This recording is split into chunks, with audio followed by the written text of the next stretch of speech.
Su Biblia en esta tarde, les pido que la abran en el capítulo 25 del libro de Mateo. Evangelio de Mateo, capítulo 25, y tenemos como título la parábola de las 10 vírgenes.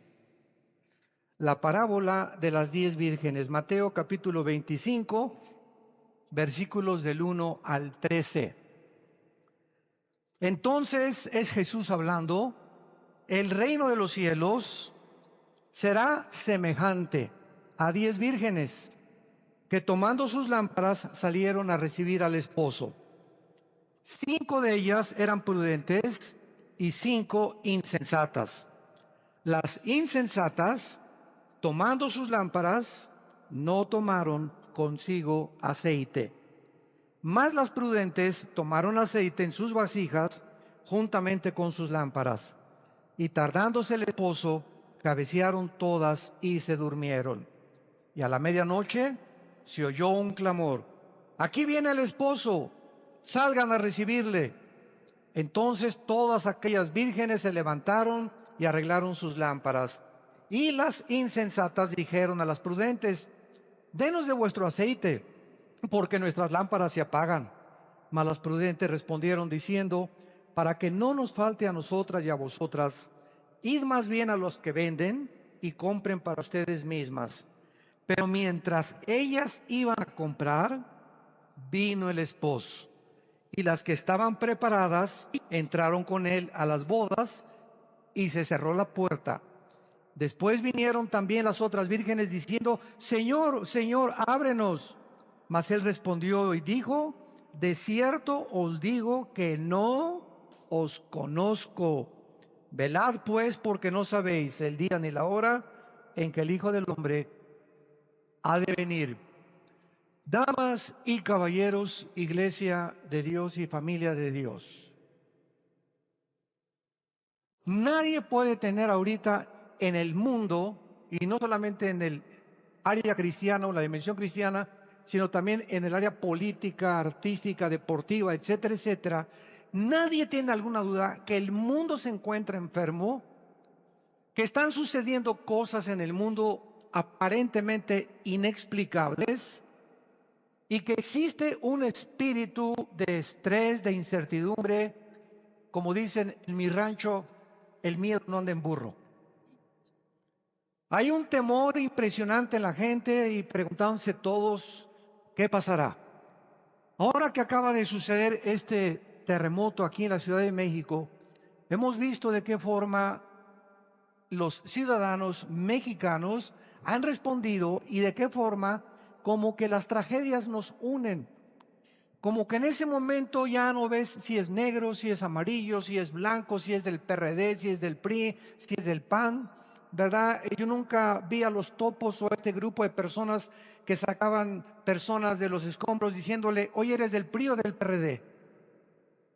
¿Eres blanco o eres negro? En ese momento se acaba completamente todo el racismo, todos los niveles culturales. En ese momento lo único que nos hace es, ¿verdad?, la tragedia, unirnos y buscarnos con todo el corazón.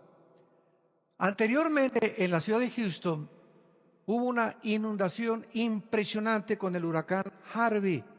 No se imaginan ustedes que el agua estaba casi a más de 1 metro de altura. Y cuando iban en las canoas los rescatistas, ahí se actuó con demasiada rapidez, gracias a Dios. Lo mismo, tú no veías a ninguna persona que estaban rescatando diciendo: se me olvidó mi Rolex en la casa, regresemos por él. O mis palos de golf. Lo único que veías tú en la televisión eran las gentes con las caras emocionadas: mi hijo se salvó. Y veías cómo se encontraban 2 canoas o 2 lanchitas, y aquí está mi abuelita y aquí está mi hijo. Y lo único que importaba en ese momento no eran los palos de golf, ni la televisión que se mojó, ni la cara, sino que estuvieran vivos. Era lo único que les llenaba de satisfacción. Todo lo demás, de repente, carecía de importancia. Y todas estas cosas nos llegan a pensar profundamente, no solamente teológica, sino también filosóficamente. ¿Qué pasaría si las circunstancias en el mundo, o por ejemplo en México, siguieran iguales? todo jiji, jojojo, Disneylandia, todo el mundo progresando, etcétera, etcétera. Todo mundo feliz y contento, camino al infierno. Jesús lo dijo hace 2000 años claramente. ¿De qué le sirve al mundo ganar las cosas? ¿Y de qué le sirve a las personas que obtengan las cosas del mundo si pierden su alma? Entonces, desgraciadamente, los pensamientos de Dios no son nuestros pensamientos, ni la forma como Él actúa es como actuamos nosotros. Entonces, estas circunstancias que aparentemente a nosotros nos llenan de temor y nos llenan de preocupación y de cuestionamientos y de interrogantes. ¿Por qué un Dios como el Dios que dice la Biblia que de tal manera amó Dios al mundo, etcétera, etcétera, permite las cosas que están sucediendo? Y la respuesta es demasiado simple. Es que es desgraciadamente a través de estas tragedias que la gente se vuelve a Dios. Es a través de estas circunstancias cuando comenzamos otra vez a pensar, caray, la muerte está enfrente de nosotros. Todos tenemos conciencia que tenemos que morir, pero con el trajín de la vida y el jajaja y el jijiji y el club y los caballos y las telenovelas y el dinero y por aquí por allá, de repente nos olvidamos que la muerte sucede en nuestra vida, tal vez saliendo de esta iglesia. Tal vez cuántos de los que nos están escuchando, hoy es el último día que Dios les está hablando a sus corazones. Y son estas circunstancias las que nos hacen comenzar a reflexionar otra vez. Y yo hubiera estado en esos escombros.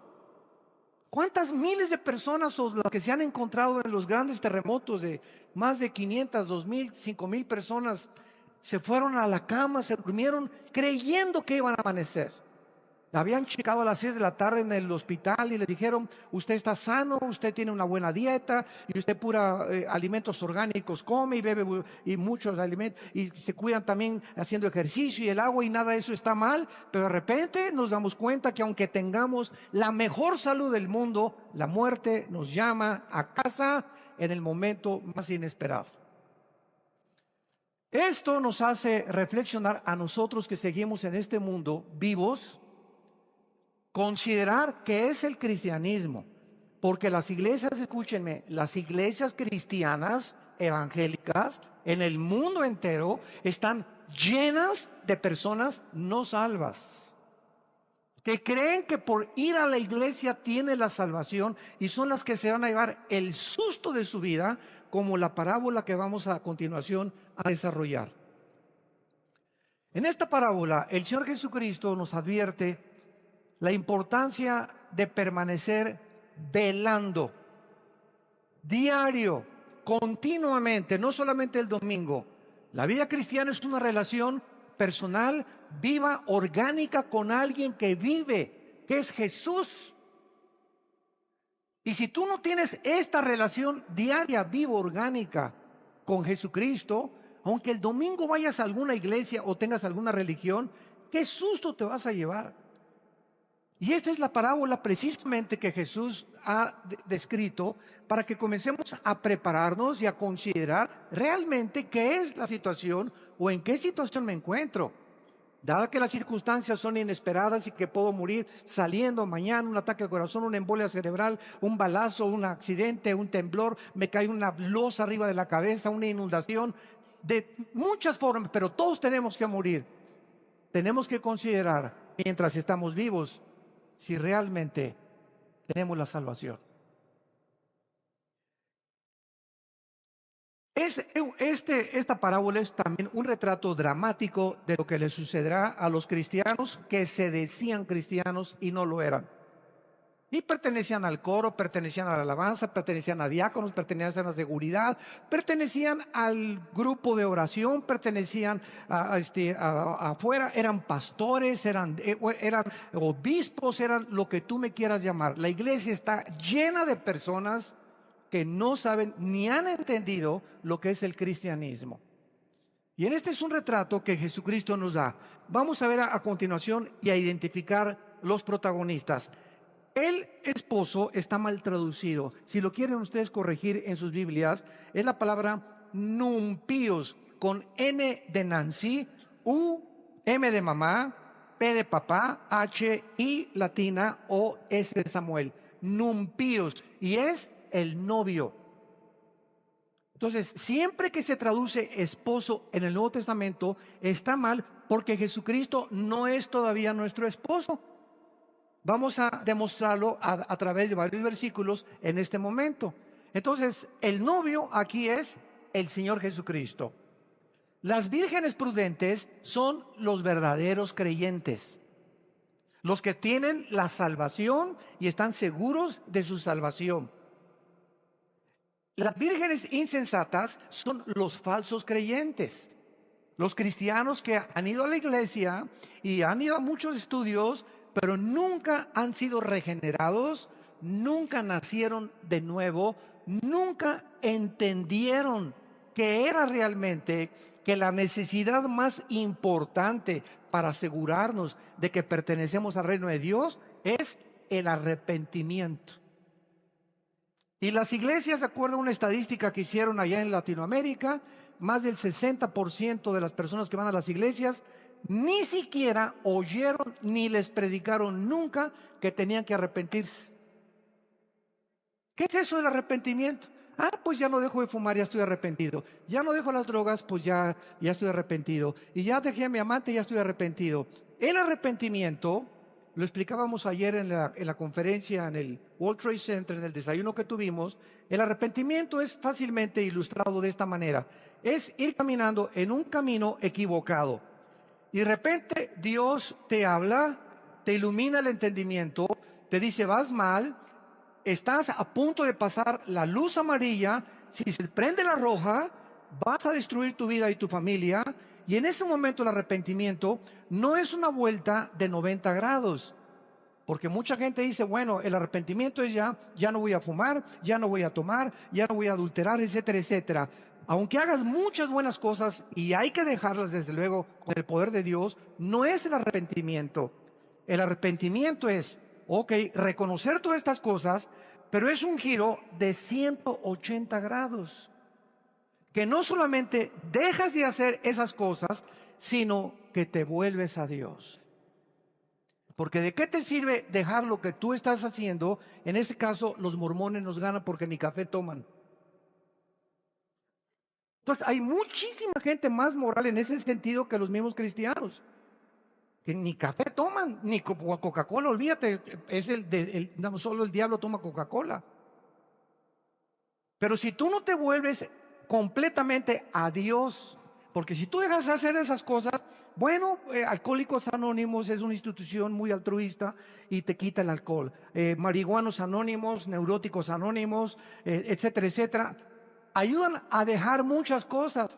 Pero no solamente se trata de eso, sino de que nos volvamos a Dios y camines ahora, de aquí en adelante, con la Biblia delante de ti, en contrario a lo que tú ibas, y comiences a leer y a seguir diariamente para que sepas en qué camino me encuentro. Si estoy siguiendo a Jesucristo, es algo diario, es algo diario. Y mientras esto no forme disciplina de tu vida, se puede dudar realmente que tengas tú la salvación. Porque has dejado de hacer buenas cosas, eres una persona altruista, eres una persona moral. Y como los fariseos en tiempos de Cristo nos hubieran ganado a todos nosotros. No por afuera, ¿verdad? Y olvídate, ¿no? Y aquí está la mujer adúltera y la ley dice que hay que matarla a pedradas, etcétera, etcétera. Eran impresionantemente implacables y eran limpios ante la sociedad, pero su corazón, Jesucristo les dijo, es como un sepulcro. Por afuera la tumba blanca, pero por dentro de ustedes es un nido de podredumbre, de gusanos y de mazacuatas y coralillos y cascabeles. Entonces, qué importante es que tengamos estos principios. Las lámparas son la palabra de Dios. Dice en el Salmo 119, lámpara es a mis pies tu camino. Entonces, las lámparas es un símbolo o tratan de significar la palabra de Dios, que es la forma como Dios nos alumbra nuestra vida y el testimonio que damos. Y el aceite de las lámparas que vamos a continuación a ver es el Espíritu Santo, es la unción del Espíritu Santo que llena la lámpara. Vamos a ver que no basta solamente traer la Biblia, porque hay un dicho que decía Charles Spurgeon, el príncipe de los predicadores: el diablo nunca es más diablo que cuando trae la Biblia debajo del brazo. O sea, tú puedes ver a mucha gente, hay cantidad de sectas que usan la Biblia, que la luz del mundo, los testigos de Jehová, adventismo del séptimo día, etcétera, etcétera, ciencia cristiana, usan la Biblia. Cuando Cristo se enfrentó a Satanás, Satanás no le citó el manifiesto comunista. Satanás le citó a Cristo el libro de Deuteronomio, se lo sabía de memoria Satanás. Cuando los demonios le conocieron a Cristo en las sinagogas, ellos fueron los primeros que le dijeron: tú eres el Hijo de Dios. O sea, el diablo no es ateo. Los demonios no son ateos. No basta decir creo en Dios. La pregunta es ¿en cuál Dios? Y el apóstol Santiago en su capítulo 2, en el Nuevo Testamento, lo aclara. No basta decir simplemente que creo en Dios. Los demonios creen y tiemblan, sino que necesitamos manifestar con nuestra vida que realmente hemos experimentado un cambio radical que nos ha hecho cambiar una vuelta de 180 grados, y que digan: pero Juanito, ese no es Juanito, esa no es Paulina, esa persona yo no me la creo, es completamente diferente. Cuando el apóstol Pablo se convirtió, él tenía miedo de eso, y comenzó toda la gente a decir: no, este trae un rollo nuevo ahí, ese no es Pablo. Si lo vimos matar cristianos, Pablo mataba cristianos y era testigo de las muertes de los cristianos. Y de repente se aparecen los apóstoles y lo tienen que presentar para que los mismos apóstoles lo aceptaran y creyeran que Dios lo había cambiado. Yo recuerdo mi propia conversión. Yo era tan malo, tan malo, tan malo antes de ser cristiano, ateo y comunista y lo que tú me quieras poner, que cuando me convertí pasaron 2 o 3 años para que mi propia familia creyera que realmente me había cambiado. Creyeron que era un rollo mío para poder seguir siendo malo o seguir haciendo cosas malas. No lo podían creer de lo malo que era, que yo pudiera haber cambiado. Y eso es realmente lo que impacta a la gente, que ya no somos lo que somos. Ya don Pancho pues fíjese que mi esposo no me ama, hermano, ni me abraza. Y voy con don Pancho, es que con sus bigototes, pues así me hizo mi familia. Y todos en la familia somos fríos, y a las viejas no se les tiene que abrazar.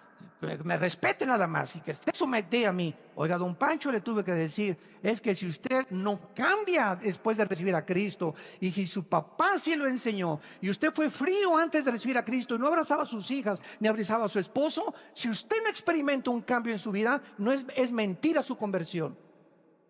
Cristo vino a cambiar nuestras vidas radicalmente. Y si no hay ese giro de 180 grados, es mentira que tú seas cristiano. Si no has cambiado radicalmente tu perspectiva de tu matrimonio, de cómo tratar a tu esposa, a tus padres o a tus hijos, a tus amigos, la honestidad en tus negocios, es una fanfarronería tu cristianismo. Y de eso se trata esta parábola, precisamente de despertar las conciencias y darnos cuenta quién es y quién no es cristiano. Vamos ahora a continuación, y dice el versículo 1: entonces el reino de los cielos será semejante. Esta frase, será semejante, es lo que caracteriza las parábolas. Cristo está usando una comparación. ¿A quién? Al reino de los cielos. ¿Qué comparación usa? 10 vírgenes, que vamos a ver que todas tenían sus lámparas. La palabra esposo, ya vimos, es numpios, que es novio. Y Cristo, claramente en el Nuevo Testamento, no es retratado como el esposo, sino como el novio de la iglesia, que nosotros somos precisamente la novia, que es la iglesia de Cristo. Por ejemplo, en Mateo 9:15, anteriormente a estos capítulos, dice: Jesús les dijo a los discípulos: ¿acaso pueden los que están de bodas tener luto entre tanto que el esposo está con ellos, o el novio? Ponle novio también ahí. Pero vendrán días cuando el novio les será quitado, y entonces ayunarán. ¿Cómo lo sabemos? Porque es hasta Apocalipsis capítulo 19, en las bodas del Cordero, cuando viene nuestro matrimonio con Jesucristo. Claro que todo es un simbolismo, ¿verdad? Hasta que no se celebren las bodas del Cordero, no estamos ya verdaderamente como la esposa de Jesucristo. Vean ustedes ahora en 2 de Corintios capítulo 11, que el apóstol Pablo también tenía interés de que el cristiano entendiera este principio. 2 de Corintios 11, versículo 2. Porque os celo con celo de Dios, porque los he desposado, o sea, comprometido con un solo esposo, para presentarlos como una virgen pura a Cristo. Es lógico, ¿verdad?, que si nosotros la iglesia somos y se nos simboliza como una virgen, es porque no nos hemos casado. Una persona que ya no es virgen es porque ya se casó. Entonces la Biblia nos simboliza al cristianismo como vírgenes. Por eso se usa la parábola de las vírgenes prudentes e insensatas. Y veamos también en Apocalipsis capítulo 19, al final de la Biblia, versículo 7 y versículo 9, que dice: gocémonos y alegrémonos y démosle gloria, porque han llegado las bodas del Cordero y su esposa se ha preparado. Versículo 9: y el ángel me dijo: bienaventurados los que son llamados a la cena de las bodas del Cordero, porque estas palabras son verdaderas de Dios. Entonces es claro, ¿verdad?, que es Cristo el que es el novio. Y ahora veamos en segundo lugar en Mateo 25 que 5 de ellas tenían lámparas y las otras 5 las tenían pero sin aceite. Sin embargo, Cristo menciona 3 cosas de estas vírgenes. Número 1, todas tomaron sus lámparas para recibir al Señor. Versículo 1: y tomando sus lámparas salieron a recibir al esposo. Todas corrieron a recibirlo. O sea, todas aparentemente profesaban que Cristo era su Señor. Y así podemos ver en la Biblia que existen muchísimas personas, de eso se trata esta conferencia, que llevan su Biblia debajo del brazo, sin embargo no tienen una relación con el Hijo de Dios, porque aunque tengas la Biblia, si no tienes al Espíritu Santo, que es la unción, tu Biblia carece de poder. Este libro, ¿verdad?, es un libro impreso con páginas impresas. Una vez yo llegué a una iglesia, me reservo el nombre de la iglesia, que creían que la Biblia tenía el poder, en el sentido que al llegar yo a predicar me dijeron: usted tiene que lavarse las manos antes de tocar este libro santo. O sea, esto es hacer un ídolo de un libro. Y la Biblia en sí, ¿verdad?, es letra. Si no tiene al Espíritu Santo, es letra muerta. ¿Por qué? Porque no me cambia. Es un libro como cualquier otro. Lo que da vida a este libro, y las personas que se acercan a este libro y son transformadas con este libro, es porque tienen dentro al Espíritu Santo, que es el autor de la Biblia, quien aplica este libro en sus almas.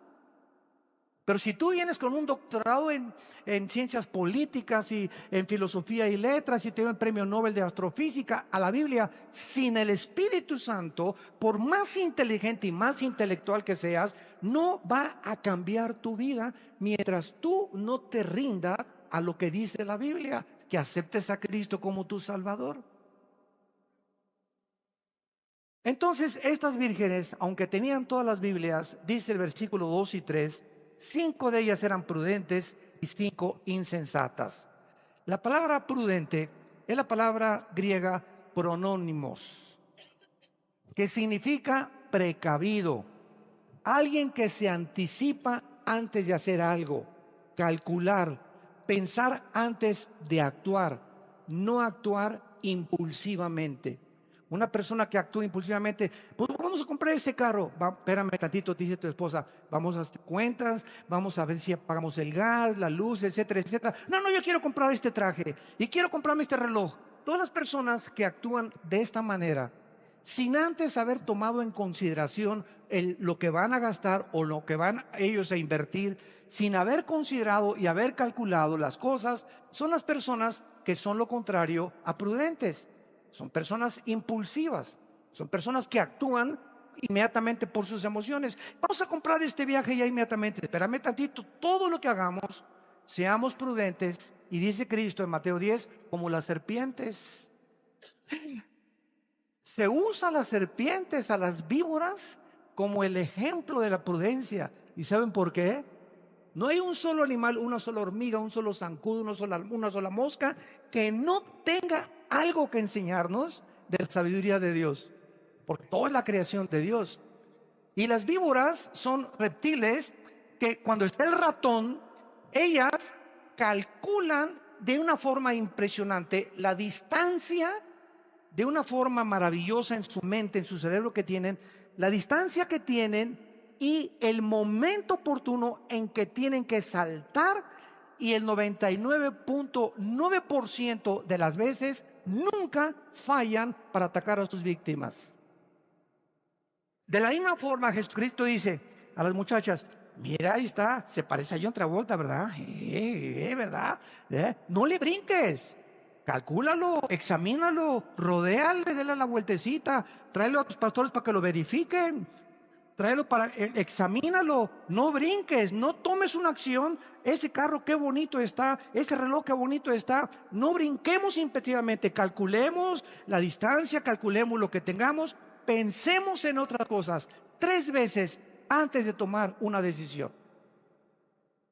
Esto es muy importante en la vida y nos va a librar de tantas cosas de las que no vamos a tener que arrepentirnos. Estas vírgenes, ¿verdad? La mitad de ellas se llaman insensatas, es la palabra griega moros, en el griego, que significa engañadas o tontas. Las insensatas se caracterizaban porque no llevaban aceite en sus lámparas, o sea, exteriormente sus lámparas profesaban una religión, pero no tenían el aceite del Espíritu Santo. En Mateo capítulo 7, versículo 21 al 23, Cristo hace esta advertencia solemne: no todo el que me dice Señor. Estas vírgenes oyeron la voz del esposo y salieron: Señor, lo vamos a ver. Le llamaron Señor a Cristo. No todo el que me dice Señor entrará en el reino de los cielos, sino el que hace. La fe sin obras es muerta completamente. Si nosotros no hacemos lo que la Biblia nos manda que tenemos que hacer, la fe tiene que ser demostrada a través de las obras. Las obras justifican que yo realmente he cambiado. Yo pues sí soy cristiano y voy a la iglesia y uso la Biblia, pero la pregunta es: ¿mi vida ha cambiado? ¿Soy mejor amante? ¿Soy más considerado con mi esposa? Mi esposa ahora es la reina de mi casa.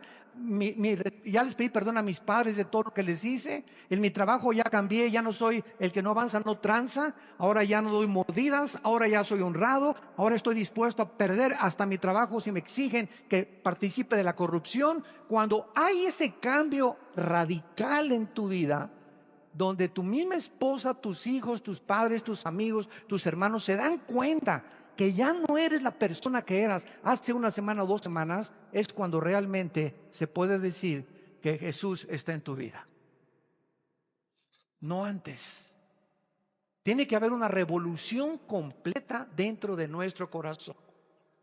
Y es esto lo que Jesucristo está tratando de decirnos.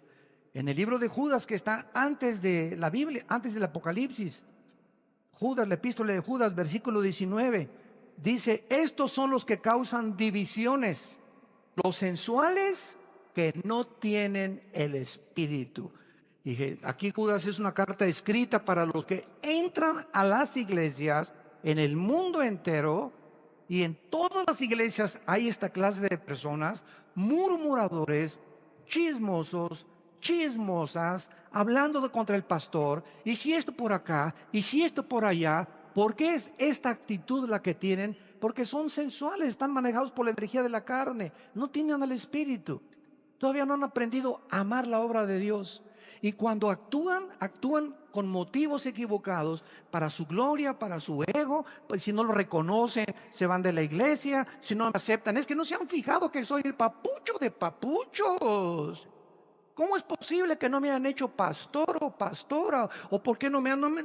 mi voz, que Bocelli, parece Pinocho comparado conmigo. Y cuando hay este tipo de actitudes en el corazón, hablan de que algo está mal en tu vida interior. Algo está mal en tu vida interior. Cristo no ha revolucionado completamente eso, lo vamos a ver más adelante. Ahora vemos las 5 prudentes, dice el versículo 4. Mas las prudentes tomaron aceite en sus vasijas juntamente con sus lámparas. Estas vírgenes representan a los verdaderos creyentes que han creído en Jesús, lo han demostrado, han calculado, pensado profundamente lo que harán con sus vidas futuras, como dice Primera de Juan, capítulo 3, versículo 3. Todo aquel que tiene esta esperanza se purifica a sí mismo. O sea, si tú tienes a Cristo realmente, una de las áreas más importantes que pueden denotar tu verdadero cristianismo es tu pureza sexual. La pureza sexual es una de las áreas de las más importantes. Y cuando comienzas a darte cuenta que ya puedes ver a una muchacha sin sensoriarla toda de los pies a la cabeza, o haz de cuenta que tus papás en video le hacen así los hombres muchas veces y hasta 2 veces, y no pueden ver a una mujer sin desnudarla con sus ojos, o tiene que estar viendo pornografía para poder satisfacer su alma, estando casados, o si andas con un muchacho que es tu novio y ese muchacho adicto a la pornografía, tarde o temprano va a poner sus manos en tu cuerpo. Y esta es la razón por la cual las muchachas que no se han casado y que salen con muchachos, no permitan, muchachitas que me escuchan, que son solteras, no permitas que ese cocodrilo te ponga las manos encima de tu cuerpo. No lo permitas. Porque así comenzó con la manita y el dedo llegó y cuchi, cuchi, cuchi, cuchi, cuchi. Y cuando te das cuenta, ¿verdad? Ya la pancita te comienza a crecer. ¿Y todo por qué? Porque no pusiste una línea de división, no le pusiste una cerca, no le pusiste un límite. ¿Sabes qué, Pancho, voy a salir contigo? ¿Sabes qué, Chencho, voy a salir contigo? No me toques porque tú, mira, con esto de aquí, te dejo chimuelo, ¿eh? Y si no, mi hermano le hablo, y si no, mi papá, conmigo te andas bien, vamos a tener una relación íntima, vamos a ser amigos, pues no me toques. ¿Por qué? Porque hasta que nos casemos, no saltemos a privilegios que no nos corresponden antes de casarnos. Tú no tienes ninguna responsabilidad para tocarme. Mi cuerpo va a ser de aquel que va a ser el padre de mis hijos. No se lo voy a dar a 3 o 4 antes de casarme. Y esa actitud que tú tienes como muchacha santa delante de Dios nos habla y le habla a los demonios y le habla a los ángeles y le habla a Dios de que tienes a Jesucristo en tu vida. Por eso quieres tú buscar la honestidad y quieres buscar la moralidad y quieres buscar tú la virginidad. Y ya no, tus amigas te van a burlar. Ay, tienes 25 años y no has salido con ningún muchacho, ni tampoco estás acostado con ningún muchacho. No, ¿y qué?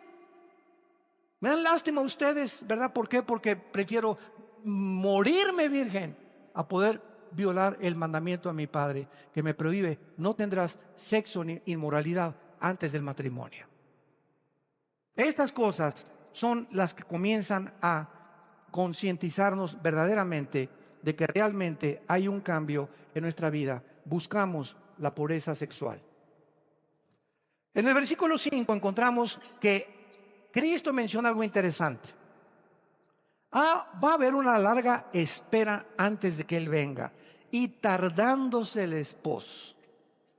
Va a haber una larga espera. Por eso, ¿verdad? Por lo que la mayoría de las vírgenes, o sea, las profesantes, se quedaron dormidas. Y pues desde hace varios siglos se está diciendo: y Cristo viene, ¿verdad? Y pues no viene. Ahora todos ustedes son testigos de que hasta en las redes sociales que venía el 23 de septiembre y que iba a haber una tragedia el 23 de septiembre, que porque en Apocalipsis 12, la mujer que aparece ahí con la luna debajo de sus pies y con las 12 estrellas, pues simboliza la constelación de Virgo, que exactamente en este momento se está formando en el cielo. Y entonces Apocalipsis 12 se está comprobando y va a haber algo tremendo el 23 de septiembre, y no hubo nada. Increíble. Se llama escatología amarillista. O sea, usan eventos del mundo y buscan de alguna forma relacionarlos con la Biblia, y no todo lo que sucede a nuestro alrededor está relacionado con la Biblia. Es al revés. Busquen la Biblia primero para que los eventos que tengan significado. Pero no trates de relacionar todo con la Biblia, porque caen. No, pues es que el número de Mikhail Gorbachev es el 666, es el anticristo. Hoy hay más de 3.500 nombres que si los deletreas en la geometría tienen el 666. No, pues que el príncipe de España es ahora que las Torres Gemelas fueron derribadas el en septiembre, 11 de septiembre del 2001. ¿Saben lo que comenzaron a decir? Me acuerdo en esa época, el 2001, de este siglo, de que se cumplía Apocalipsis 18, la gran ramera Babilonia había caído. Que Nueva York era la gran ramera Babilonia. Y nos bombardean por todos lados y los cristianos se creen todo lo que leen en las redes sociales. Nunca vuelvas a leer y que va a temblar el 15 de septiembre y que va a pasar estas cosas. La Biblia es un libro completo, una revelación que no hay que agregarle nada. No hay ninguna fecha, ningún día, ninguna hora para poder pronosticar absolutamente nada. Entonces, todo lo que tú oigas son hipótesis, son teorías, son filosofías, pero de acuerdo a la Biblia lo vamos a ver. Nunca vamos a saber cuando nos sobrevenga el llamado para irnos a casa con el Señor. Entonces, dice el versículo 5, comenzaron a cabecear todas y se durmieron. Y a la medianoche se oyó un clamor que dijo: ahí viene el esposo, salgan a recibirle. La idea es que nos va a parecer que se está tardando Jesús, ¿verdad? Se está tardando Jesús, más tiempo de lo esperado, porque millones de creyentes a través de los siglos lo han estado esperando. Sin embargo, si no ha llegado, llegó a ellos el día que se murieron. Entonces, de que va a venir físicamente, va a venir físicamente. Pero si no viene en 5 años o en 3 años, el día que tú te mueras y el día que yo me muera, vamos a tener a Dios como el juez o como el salvador de nuestra vida. Y esto es muy importante. Hace algún tiempo les conté que había un hombre, no me dijo si era ateo, agnóstico o fanático de qué cosa, y me preguntó saliendo a un desayuno de un hotel: oiga, usted es el que dio la conferencia. Sí, a sus órdenes, ¿en qué le puedo servir? Y me dice: pues es que Dios es todopoderoso, ¿verdad? Le digo: claro, es Dios todopoderoso. Y me dice: y si es todopoderoso, Él puede acabar con el mal, ¿verdad? Claro que sí, Dios puede acabar con el mal. Y dice: ¿por qué entonces, si Dios es todopoderoso y no ha acabado con el mal, entonces significa, conclusión, de que no es todopoderoso? Y le contesté y le dije: ¿sabe una cosa? Dele gracias, compadre, porque comenzaría con usted. Entonces, dice en 2 de Pedro 3, versículo de 3 al 4, que Dios es paciente y no ha hecho lo que queremos que haga, que ya venga, que ya acabe con el mal, por su paciencia, para darles oportunidad a muchos de ustedes que nos escuchan aquí físicamente y por las redes sociales, para que te arrepientas. Entonces, si Cristo hubiera venido la semana pasada o hubiera acabado con el diablo la semana pasada, ¿cuántos de los que nos escuchan estarían en el infierno? A verlo, velo desde esa perspectiva, porque los pensamientos no son igual a nuestros pensamientos y no piensa como nosotros. Entonces, Él no lo ha hecho porque Él anhela que el mayor número de personas vengan a la cruz antes de que comience la gran tribulación. Y el peligro de dormirse, esto es una realidad de la naturaleza humana. Por naturaleza somos dormilones y nos cansamos. Yo como pastor se los digo sinceramente, ¿verdad? Y conozco a muchos líderes igual que yo. No se imaginan, el otro día me habló un pastor y me dice: yo tengo problemas en mi casa, en mi iglesia. Y le dije: si tú tienes problemas en tu casa, escúchame esto. Yo tengo problemas con más de 38 iglesias que tenemos ya en el mundo, con los misioneros, con el dinero, con la administración, con las secretarias, con los carros, con los boletos de aviones, con los congresos, con los seminarios. Si tú tienes esas, es una cosa, parece que estás en un lecho de rosas, le dije. Entonces dije: tú no te imaginas los problemas que yo tengo, le dije. Y estoy así, y llego a mi casa y nadie lo sabe, y nos vemos aquí en público, ¿verdad? No, el hermano se ve muy bien, etcétera, etcétera. Pero cuántas veces llegamos así, y he llegado a mi casa, me desplomo así junto a mi cama, agarro mi cojín, me lleno de lágrimas, orando, intercediendo, gritándole a Dios: Señor, echando mi ansiedad sobre ti, no quiero amanecer así, no quiero que esta actitud mía afecte a mi esposa ni a mis hijos, no quiero proyectar eso, ayúdame, sosténme, tú eres mi fortaleza, mi pronto auxilio en las tribulaciones, Él es mi roca firme. Si no estoy contigo, Señor, no puedo vivir para ti. Y sacamos todo aquello y comenzamos otra vez a renovar fuerzas como el águila. Pero la tendencia es dormirnos. La tendencia es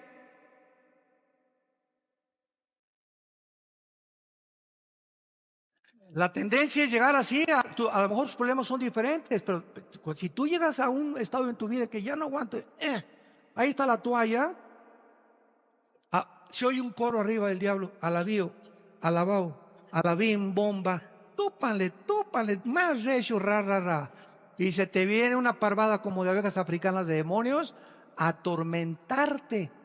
Porque dice la Biblia en el libro del Éxodo que cuando iba el pueblo de Israel adelante, los que amalecitas que comenzaron a atacar a la caravana, nunca atacaban a los que iban en primera fila, a los generales y capitanes, atacaban a los que iban hasta atrás, a los rezagados, a los débiles. A esos son a los que ataca Satanás. Entonces, si tú te conchinflas, ¿verdad? Y ya no quiero nada, y esto y el otro, y estás un hipócrita y esto no sirve para nada, de nada te sirve tus quejas y lo que estés diciendo. Un cristiano desanimado es un cristiano derrotado.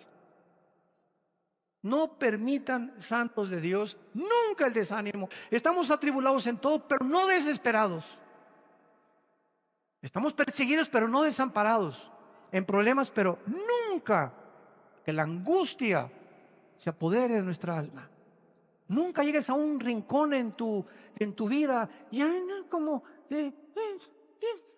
los perritos, lamiéndote tus heridas. Nadie me quiere, nadie me vino a ver en el hospital, nadie me visita. Llego a la iglesia y nadie me saluda. Y comienzas y te hundes, y de esto no me va a sacar. Y ya se fue mi esposo, y yo no tengo seguro social. Y en ese momento, ahí es cuando el escudo de la fe se cae. ¿Qué es la fe? Es el escudo, dice en Efesios 6. ¿Por qué? Porque es la fe la que nos defiende. ¿De quién? De los dardos de Satanás.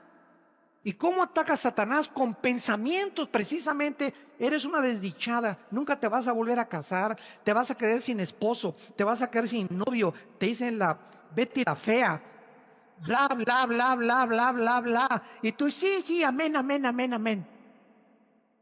Por el amor de Dios.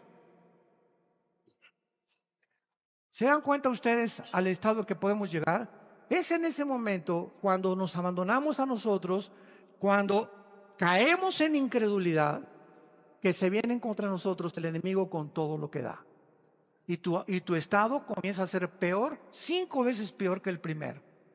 ¿Por qué? Porque bajaste el escudo de la fe. Es el escudo de la fe. El Señor no me abandonará. El que habita cerca al abrigo del Altísimo, morará bajo la sombra del Impotente. Diré yo a Jehová, castillo mío, mi roca.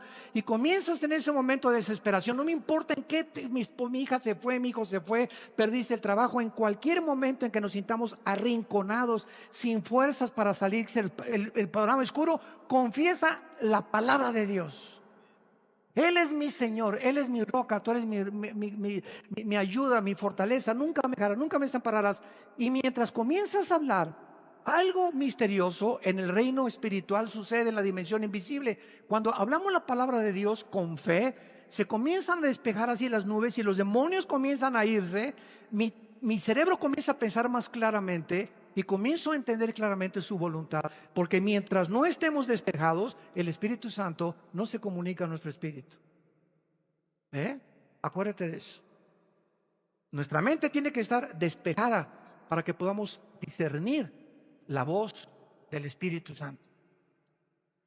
Este es el peligro de dormirse. Dice en Romanos capítulo 13, versículos del 11 al 14, dice Pablo: y esto conociendo el tiempo que es para levantarnos del sueño, porque ahora está más cerca de nosotros nuestra salvación que cuando creímos. La noche está avanzada y se acerca el día. Desechemos pues las obras de las tinieblas y vistámonos de las armas de la luz. Andemos como de día honestamente, no en glotonerías, borracheras, lujurias, lascivias, contiendas, envidia, sino vistámonos del Señor Jesucristo y no proveáis para los deseos de la carne. Pablo compara que ya estábamos a 12 de la noche ahorita, 1 de la mañana ya. Es la hora más oscura del mundo ahorita.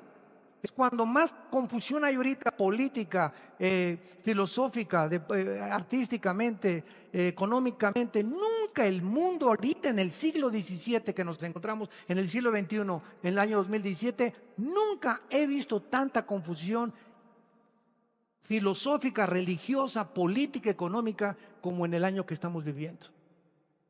Donde está un loco ahorita en Corea del Norte a punto de estallar una guerra internacional.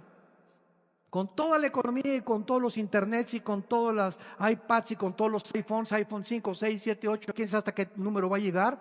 Pero es increíble que a pesar de toda esta tecnología, que creíamos que nosotros, dentro de nosotros, estaban las respuestas para mantener el mundo, estamos en un mundo enfermo.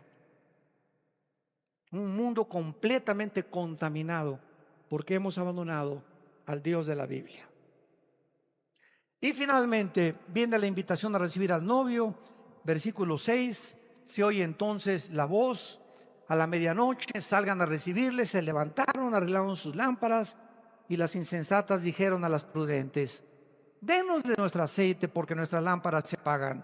Mas las prudentes respondieron: para que no nos falte a nosotras y a ustedes, vayan más bien a los que la venden o los que venden el aceite y compren el aceite ustedes mismas.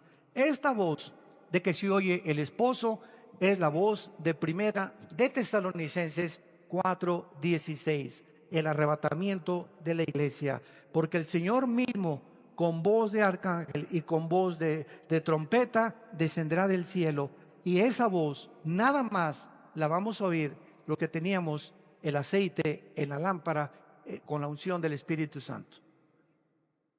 Todos los demás van a decir: pues sí, ¿verdad? Oímos, ¿verdad? Etcétera, etcétera. Pero Señor, Señor, y Él les dirá: yo nunca los conocí. Se levantarán para arreglar sus lámparas, pero no van a poder. Las insensatas descubren que no tienen aceite. ¿Por qué? Porque simplemente estaban cubiertas de religión. No había habido nunca un cambio interior en sus vidas. Nunca fueron regenerados, regeneradas, nacidas de nuevo, nacidos de nuevo.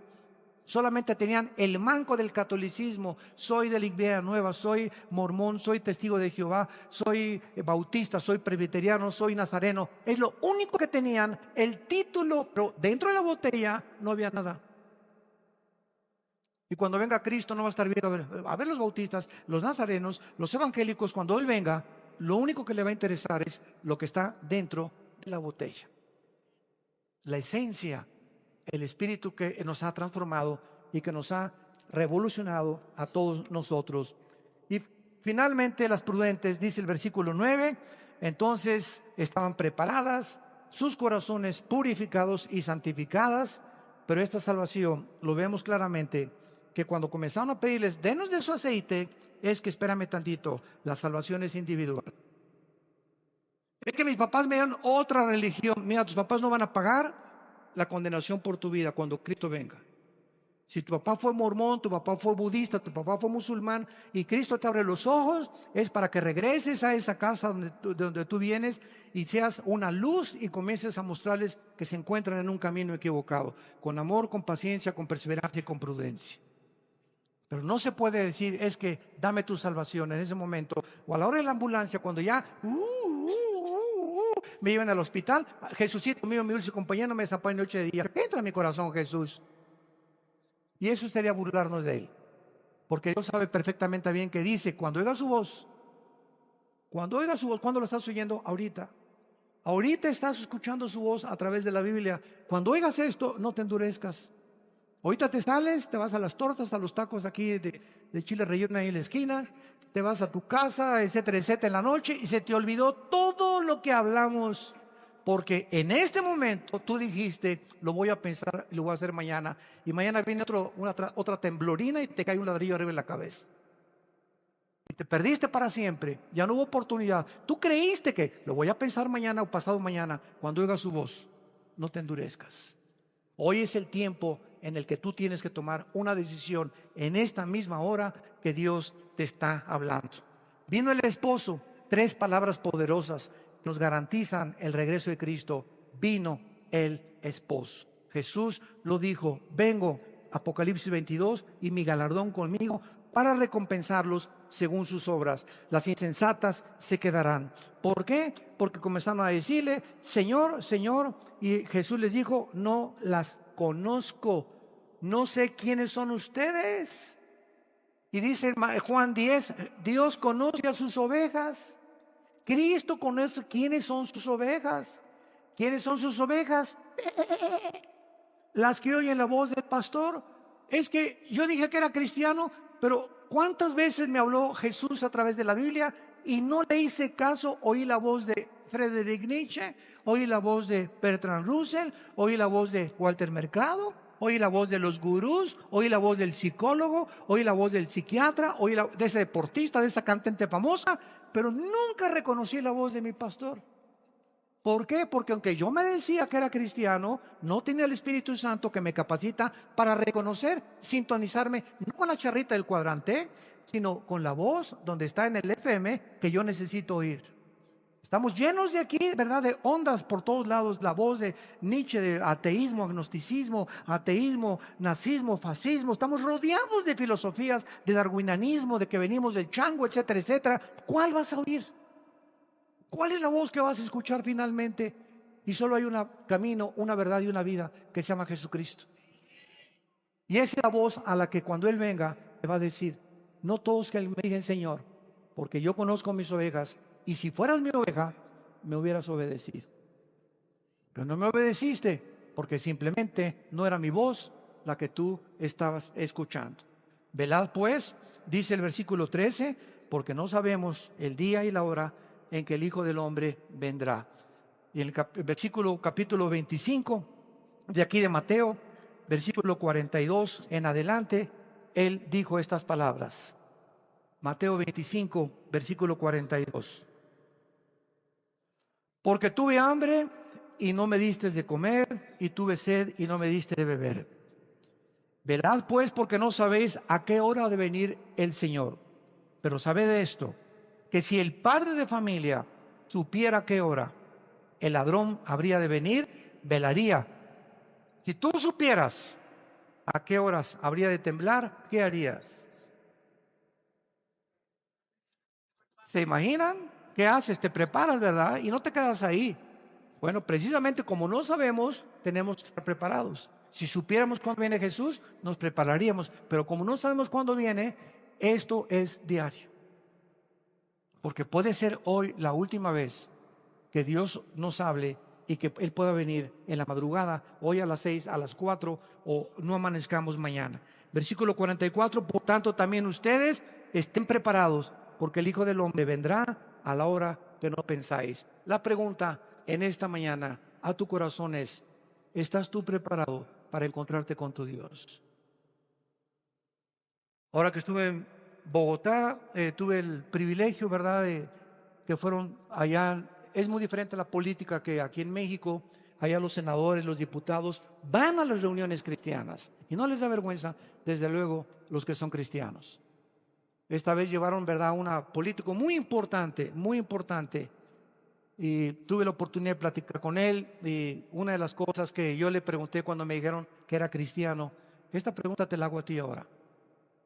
Si tú te murieras hoy en la noche, ¿estás seguro que te irías al cielo?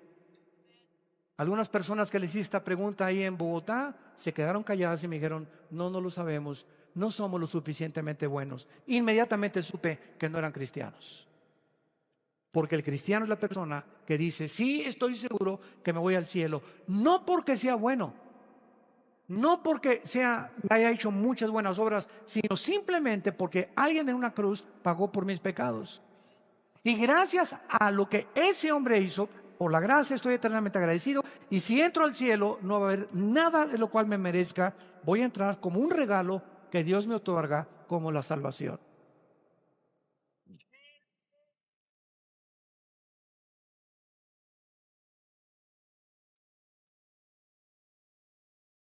¿Podrías tú contestar eso? Si tú contestaste sinceramente, pues mire, no estoy seguro, no eres cristiano.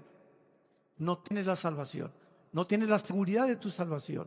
¿Cómo podemos estar seguros? Porque la Biblia dice: aquel que me recibe y me acepta en su corazón tiene vida eterna. Y lo creo porque la Biblia lo dice. Y ahora ese poder entra en mi vida para vivir esa vida que Dios quiere que yo viva antes de que Él me llame a casa. Aprovechemos esta oportunidad, inclinemos nuestra cabeza y digámosle al Señor: te doy gracias, Padre mío y Señor mío, porque me sigues hablando al corazón. Nos sigues redarguyendo de pecado, de justicia y de juicio. Te doy gracias, Señor, porque oigo tu voz y sé que diste tu vida en esa cruz, en mi lugar. Ahora, Señor, te pido con toda mi alma que entres a mi corazón. Me arrepiento de mi vida. De todo lo que en el pasado he hecho, me arrepiento. Yo sé que nunca hubiera podido pagar la cuenta que tenía pendiente de pecado contigo. Pero ahora he comprendido el Evangelio. Las buenas noticias, que tu Hijo pagó la cuenta en mi lugar, con su preciosa sangre. Y te pido, Jesús, porque creo que a los 3 días saliste de la tumba y venciste la muerte para confirmarme que después de la vida seguiré viviendo contigo, que entres a mi corazón como mi Señor y mi Salvador. Te recibo por la fe y te doy las gracias por el poder que en este momento irás comenzando a darme para vivir una vida de victoria en tu nombre, para tu gloria. Amén. Gracias a Dios por este mensaje glorioso, eterno, puro, majestuoso, que es la palabra de Dios. Gracias a de Dios, gracias a de Dios, gracias a de Dios, gracias a de Dios, gracias a de Dios, gracias a de Dios.